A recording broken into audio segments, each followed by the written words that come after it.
Hello, everyone, and welcome to what is just called creating 3D text or 3D text. This one's going to be a fairly short video, and what I'll say about this, and it's sort of noted at the bottom of the file, it says this tool takes some getting used to in terms of creating the effect you desire. The goal of this exercise is to introduce the idea of 3D possibilities. I have essentially sort of created everything up to about step 17.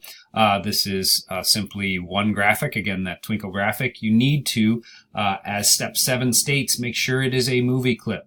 It essentially looks like this, which we've sort of worked with at this point.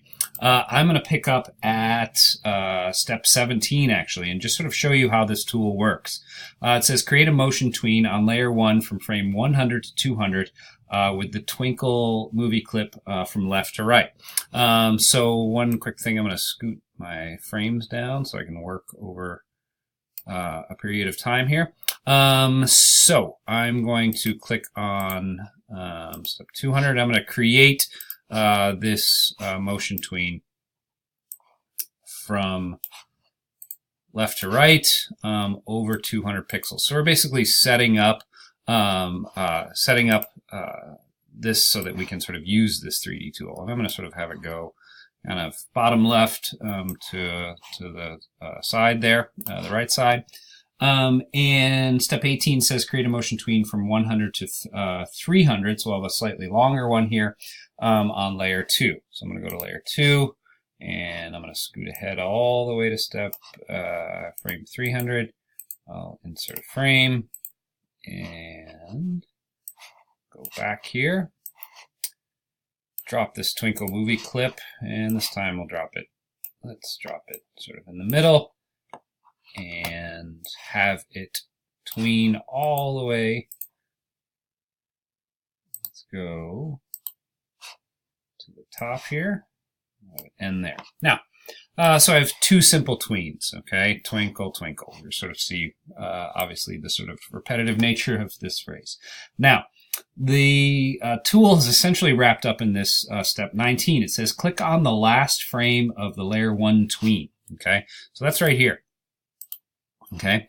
And we need to, and I'm going to move my tools over here, sort of understand how this tool works. We have this 3D rotation tool, and it sort of looks like this sphere with these sort of wires around it.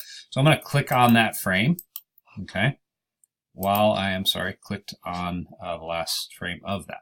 Now, you're going to see, and I note this at the bottom of the step-by-step, you're going to see the phrases. The red handle represents the x-axis, the green represents the y, and the blue, the z-axis. Additionally, you can drag the orange outer ring to access a free transform functionality. The orange ring allows you to rotate the object on the x-y axis is simultaneous. So this is essentially, and you'll sort of see how it works. Let's have this sort of rotate this way. Okay. I'm going to also grab the green axis there, and let's sort of rotate it that way. So you can see in real time sort of what is happening with Twinkle. So I've rotated it kind of 360. Okay, and we get something like that. You can always re-click on this, okay, and change your rotation. You're essentially creating a tween between, and I sort of like that one. There we go. We sort of go upside down, okay, between the sort of first state of this, which is going to be your first keyframe on that layer, and the last one. Okay, so this is just, I'm not giving you specific XY coordinates or anything like that. I simply want you to sort of understand and potentially use this tool. So I've done that on that layer, and I'll do it again. I'll click on this, and I choose the 3D rotation tool, and do it again. I'll do maybe a simpler one. We'll just sort of pull that, and we can see this sort of rotate, in a 3D sort of fashion towards us. All right.